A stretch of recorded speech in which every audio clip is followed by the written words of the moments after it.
Hello, a toy drone review today, because I always like to see what's going on in the toy end of the market, see if things have moved on. Today we've got another Syma drone. I looked at one of these before, and the difference is here, it's one of these folding ones. There's been lots of sort of toy drones that do the sort of folding thing. But the Syma one flew quite nice last time, so I wanted to see how this would do on this one. So, inside the box, this is what you get. Packaged like this, in very creaky packaging. You've got your transmitter and the little quad itself. Transmitter, obviously it's quite plastically and toy-like because it's a toy drone. You'll notice it's a sprung stick, so it's a sort of barometer hold thing. So it's more of a go up and go down stick than a pure throttle stick. But yeah, it looks okay. You've got this notice in German that says Achtung. That's as far as I could go. A spare set of props. These are, woohoo, these are so flimsy. They're incredibly lightweight. But I think this thing runs off just a 1-cell battery. These always wind me up about these folding drones. They always give you prop guards, which are not a bad idea if you're sort of flying inside your house or in a place where you can get knocked into things. Although not so good if you're around trees, because these kind of like, oh, I just hook into a tree. But when you fold it down, of course, these don't fit on, so it doesn't make as much sense. But they're there. You've got the mobile phone holder, because of course you have the app once again. That sort of sits on the fake antenna and opens up to grab your phone. This little bag here where you've got a charging cable and a little screwdriver and some screws for putting the these on, which I won't be doing. The charge cable looks like it's got a JST in for a while. The last one I had some proprietary thing which I really didn't like. A little thank you card from Syma, and for some reason 2 manuals in Italian, 2 manuals in German, 1 manual in English, which is not bad. It's a little bit Jinglishy in places, but it gives you the basics. An example of that is written on the front of here, which says, press the button on the quadcopter's bottom, in the meantime move the shaft body, it can then fold unfold. What I think it's trying to tell us is that you fold out the arms using these little buttons here. These lock into place, and when you, let's just take this off first, when you press the button you should be able to move them, and then it locks. Press the button, unlock. It's quite nice to have a locking system. Let's do the same for the others. It looks like that. It's got a reasonably big size to say what it is, and it's got the kind of familiar little Wi-Fi module there, and the battery bay is here, which is currently held in with a screw. Let me take that out and let's have a look at the battery. So yeah, here's the battery inside. It is a 850 milliamp hour 3.7 volt battery. It has a JST on the end and a regular plug there, so at least you can buy little 1-cell batteries. I don't generally see them with JST plugs, but they should be cheap and cheerful and easy to get hold of if you need to replace or get some more, because of course you're looking at about, they state 7 minutes hovering time and about 130 minutes charge time with that charger itself. Well, it's got some charge, it's got LEDs that light up. Okay, well let's charge the battery up, take it for a fly. It uses an app, like all these ones do with the sort of Wi-Fi FPV, which is never very good and it's low resolution. But we're dealing with a toy quad here, so I'm more interested to see how the way it flies in general, how it responds on the sticks. With the sort of toy end like this, I'm not really looking to fly FPV. It's more of a, can you fly it around okay? Can you look at yourself and take a photo? And if you can do that, you know, you're on your way. But the last one flew really nicely actually, so I'm interested to see if this is nice and easy to fly, whether you can use both sticks nicely to do coordinated turns, that sort of thing really. So let's go. Quick tip here, as I had a slight problem with this one. When I switched it on, what you should see is an LED appear here, and you know this Wi-Fi module's working. That didn't happen. As it turns out, this little Wi-Fi module is quite tricky to align. It can easily come out. This whole thing just slides out like that. So if you've got one that doesn't work, you need to make sure that slides in and keeps down all the way. What had happened is one of these corners had just come up slightly, and then it hadn't lined up with the pins down there. But as long as you keep that down and it's nice and flat, that should work, and that obviously fixes it. On with the flying. Right, out to test a little Syma drone. It's a bit of a breeze around. I don't know if you see the trees moving there.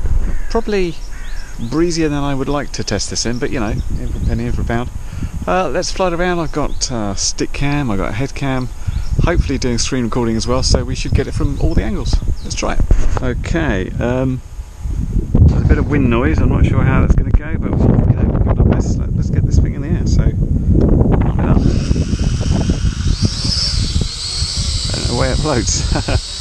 So it's got barometer hold, and it seems to be doing all right there, doesn't it? It needs a bit of trimming now. Let's take it for a quick circle, see how it feels.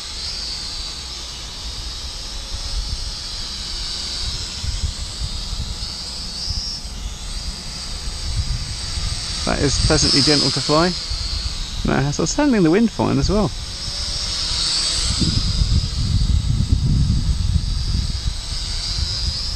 So let's press this button. So I go like that.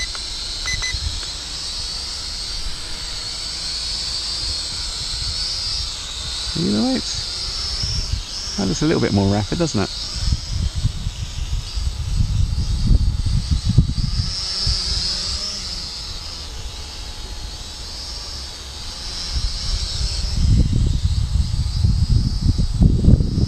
Yeah, this is not doing bad given this amount of wind. So let's turn our attention to the FPV screen, which looks a bit like you'd expect. See if I can get myself in shot. I really have to look at the quad to do this, but there you go. I'm over there. Let's throw it up a little bit. There I am. Normal problem with the narrow camera. Check for range. Goes good downwind. Ooh, come back.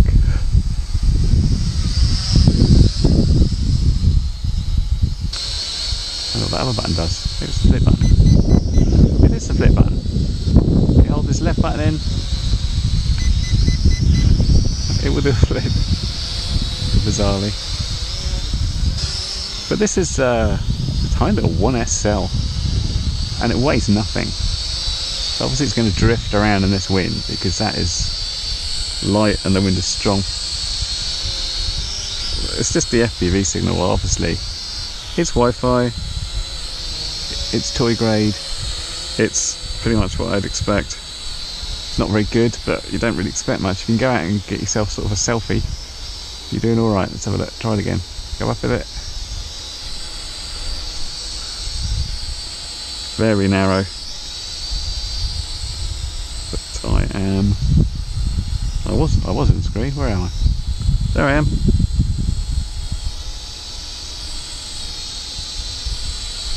Hello.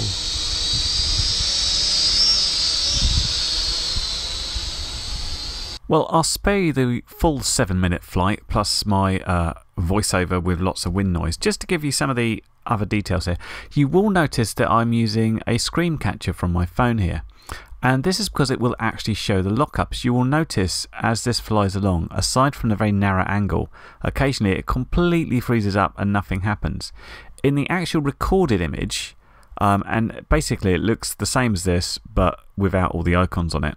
What happens is when it freezes, it just treats that as a single frame, so it then goes on to when it unfreezes. So you get these weird skippable or skipped little gaps in the film, but you don't ever see a freeze in it. But I felt it important to show exactly the sort of quality you'll get from this type of Wi-Fi FPV. Now, as far as the flying went, this was pretty good. The barometer hold did a fairly good job, even though it was quite windy and blowing around. Because this thing's so light, it was very drifty.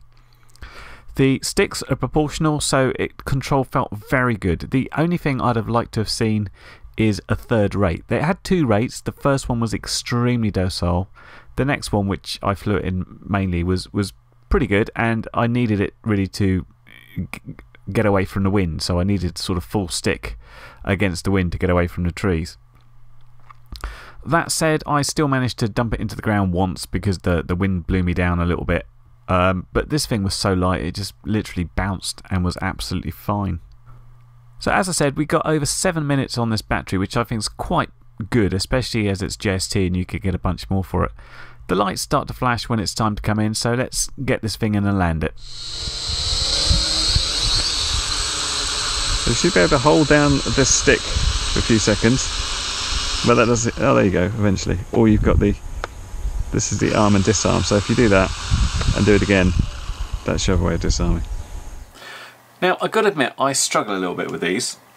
On the one hand you get this drone and this controller, and it flies pretty decently and it'll stay in the air for a good 7 minutes on that little 1S battery.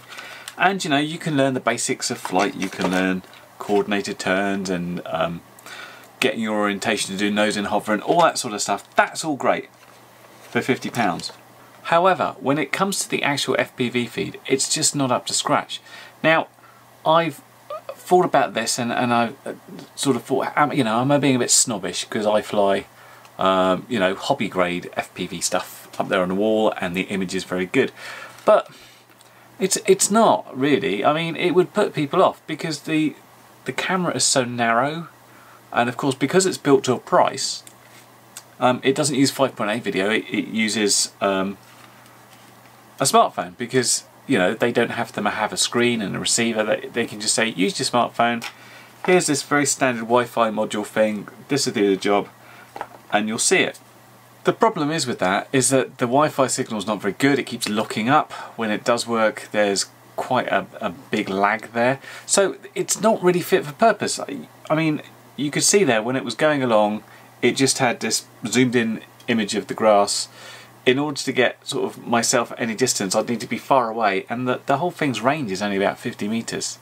Yeah, I mean, as a sort of little basic learning to fly quad, which you can take around like a park or a small area and use it for a line of sight practice thing, it's really good. The barometer holds very good, the sticks are responsive, no problems with there. It's just terrible at FPV. And I'm taking into account that it's a toy grade quad and it's, you know, it's cheap and it's built to a price. I just wish the FPV side was better. I wish it was a wider angle screen, I wish it wasn't on Wi-Fi, but of course all these things bump up the price, so what do you do? But as your general practice flying around quad, I mean, it's nice. I like it for that. I like it a lot. I think it's affordable, responsive, and you get quite a lot out of that single battery. That's good, just not FPV. As I said, it's about 50 quid, it's £49 something. And the Syma people also provide me with a 20% off discount code if you buy it through Amazon, which I'm going to put in the description down here. But it's only valid to the 31st of July. So if you're interested, thinking about it, take a look, see what you think. On another note, what do you think of these toy grade quad reviews? I mean, I do them every so often because I'm quite interested to see what's happening.